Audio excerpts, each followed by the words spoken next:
ആവശ്യമായ രേഖകളില്ലാതെ അപകടകരമായ രീതിയിൽ സ്കൂൾ വിദ്യാർത്ഥികളുമായി സർവീസ് നടത്തിയ 2 വാഹനങ്ങൾ മോട്ടോർ വാഹന വകുപ്പ് പിടിച്ചെടുത്തു.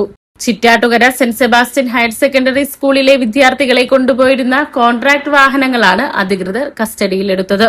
Fitness certificate, insurance, permit, tax എന്നിവയൊന്നും അടയ്ക്കാതെയാണ് ഈ വാഹനങ്ങൾ സർവീസ് നടത്തിയിരുന്നത്. അസിസ്റ്റന്റ് മോട്ടോർ വെഹിക്കിൾ ഇൻസ്പെക്ടർ ശങ്കറിന്റെ നേതൃത്വത്തിലുള്ള സംഘമാണ് വാഹനങ്ങൾ പരിശോധിച്ച് പിടിച്ചെടുത്തത്. നിയമലംഘനം നടത്തിയ ഒരു വാഹനത്തിന് 8,000 രൂപയും മറ്റൊരു വാഹനത്തിന് 27,500 രൂപയും പിഴ ഈടാക്കി. വിദ്യാർത്ഥികളുടെ ജീവൻ അപകടത്തിലാക്കുന്ന രീതിയിൽ വാഹനമോടിച്ചതിന് 2 ഡ്രൈവർമാരുടെയും ലൈസൻസ് 6 മാസത്തേക്ക് സസ്പെൻഡ് ചെയ്യുന്നതിനുള്ള നടപടികളും ആരംഭിച്ചു. ഇതിനായി ഡ്രൈവർമാർക്ക് കാരണം കാണിക്കൽ നോട്ടീസ് അയച്ചിട്ടുണ്ട്. ലൈസൻസ് പുനഃസ്ഥാപിച്ച് കിട്ടുന്നതിനായി ഡ്രൈവർമാർ 5 ദിവസത്തെ പരിശീലന ക്ലാസ്സിൽ പങ്കെടുത്ത് സർട്ടിഫിക്കറ്റ് ഹാജരാക്കേണ്ടി വരും. സ്കൂൾ തുറക്കുന്നതിന് മുമ്പ് തന്നെ മോട്ടോർ വാഹന വകുപ്പ് കൃത്യമായ മാർഗനിർദ്ദേശങ്ങൾ നൽകിയിരുന്നു.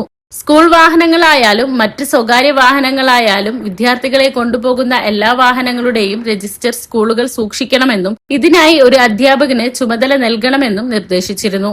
എന്നാൽ ഈ നിർദ്ദേശങ്ങൾ പാലിക്കാത്ത ചിറ്റാറ്റുകര സ്കൂൾ അധികാരികൾക്കെതിരെ മേൽ നടപടി സ്വീകരിക്കുന്നതിനായി വിദ്യാഭ്യാസ വകുപ്പിന് മോട്ടോർ വാഹന വകുപ്പ് റിപ്പോർട്ട് നൽകും. പാവർട്ടി ഉൾപ്പെടെയുള്ള സമീപ പ്രദേശങ്ങളിൽ സമാനമായ രീതിയിൽ രേഖകളില്ലാതെ വിദ്യാർത്ഥികളുമായി സർവീസ് നടത്തുന്ന വാഹനങ്ങൾ ശ്രദ്ധയിൽപ്പെട്ടിട്ടുണ്ടെന്നും വരും ദിവസങ്ങളിൽ ഇത്തരം വാഹനങ്ങൾക്കെതിരെ ശക്തമായ പരിശോധനയും കർശന നടപടികളും തുടരുമെന്നും അധികൃതർ അറിയിച്ചു.